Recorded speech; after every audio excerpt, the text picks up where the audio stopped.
சினிமாவில் வந்து நான் சினிமாவுக்கு வரத்துக்கு one of the biggest inspiration வந்து பாலா சார். அவருடைய 25வது வருட ஃபங்க்ஷன்றது எனக்கு ரொம்ப ஸ்பெஷல். ஏன்னா அவருக்கு நான் நிறைய படங்கள் மியூசிக்கும் பண்ணியிருக்கேன், அவரோட டைரெக்ஷனில் நடிச்சிருக்கேன். எனக்கு இது ஒரு கிட்டத்தட்ட ஒரு ஆக்டிங் பண்ணும்போது அவர் பெரிய குரு தான் எனக்கு. மியூசிக்காக நிறைய வந்து ஒர்க் பண்ணியிருக்கேன் அவரோட. ஸோ ரொம்ப சந்தோஷம். பாலா சாருடைய வணங்கான் படம் நான் மியூசிக் பண்ணியிருக்கேன், சாங்ஸ் நான் பண்ணியிருக்கேன், பேக்ரவுண்ட் சாம் சிஎஸ் பண்ணியிருக்காரு. ரொம்ப சந்தோஷம் பாலா சார் கூட இந்த படம் வேலை செஞ்சது. அண்ட் அவருடைய ஜேர்னிக்கு இந்த 25th ஃபங்க்ஷனில் நான் வர்றது ரொம்ப சந்தோஷம். தேங்க்யூ. பாலா சாருடைய 25 வருஷ கலைப்பயணம், இந்த விழாவில் வந்து நான் இங்கே நிற்கிறதே பெருமையாக நினைக்கிறேன். பாலா சார் வந்து சேது, பிதாமகன், நந்தா அது மூணுமே வந்து எனக்கு பாடப்புத்தகம் மாதிரி. அந்த பாடப்புத்தகங்களை படித்து தான் நான் இயக்குனரானேன். ரொம்ப பெருமையாக இருக்குது இந்த விழாவில் நான் கலந்துக்கிட்டதுக்கு. வணங்கான் திரைப்படம் மிகப்பெரிய வெற்றி அடைய என் மனதார வாழ்த்துக்கள். தேங்க்யூ. என்ன பேசணும்? ஓகேவா? எல்லாருக்கும் வணக்கம்.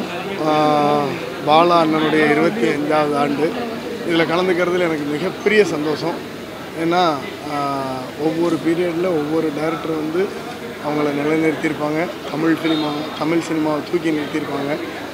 அந்த இடத்துல பாலண்ணனுடைய தருணத்தில் அவர் நம்ம தமிழ் சினிமாவையும் சரி, தமிழ் ஃபிலிம் இண்டஸ்ட்ரியும் சரி தூக்கி நிறுத்தியிருக்காரு. மற்ற எல்லா இண்டஸ்ட்ரிக்கிட்டையும் பார்க்குறப்போ நம்ம இண்டஸ்ட்ரியில் இருக்கிற ஒவ்வொரு ஸ்டேஜ்லையும் ஒவ்வொருத்தங்க அந்த மாதிரி பாலாண்ண ஸ்டேஜில் பாலாண்ண டாப்பை தொட்டிருக்காரு. அவருடைய படங்களை பார்த்து ரசித்து அது உள்ளே ஊறி அந்த படத்தை பார்த்து அழுது நிறைய சிரித்து சந்தோஷப்பட்டு இப்படி வாழ்ந்த பாலாண்ணங்கிட்ட எனக்கும் ஒர்க் பண்ணுறதுக்கு ஒரு வாய்ப்பு கிடைச்சிது. ஸோ அப்படி ஒர்க் பண்ணதான் வணங்கான். ஸோ அந்த படம் இப்படி விரைவில் ரிலீஸ் ஆக போகுது. கண்டிப்பாக எல்லோரும் பயமுறுத்தினாங்க என்ன, பாலாண்ண வந்துட்டு இப்போ டெரரு பார்த்து நடந்துக்கும் அப்படின்னு. ஆனால் போய் பார்த்ததுக்கப்புறம் தான் தெரிஞ்சது அவர் ஒரு மிகப்பெரிய குழந்தை. ரொம்ப வைலண்ட்டாக இருக்கும் ஒரு படத்தில் அப்படி இப்படின்னு சொன்னாங்க.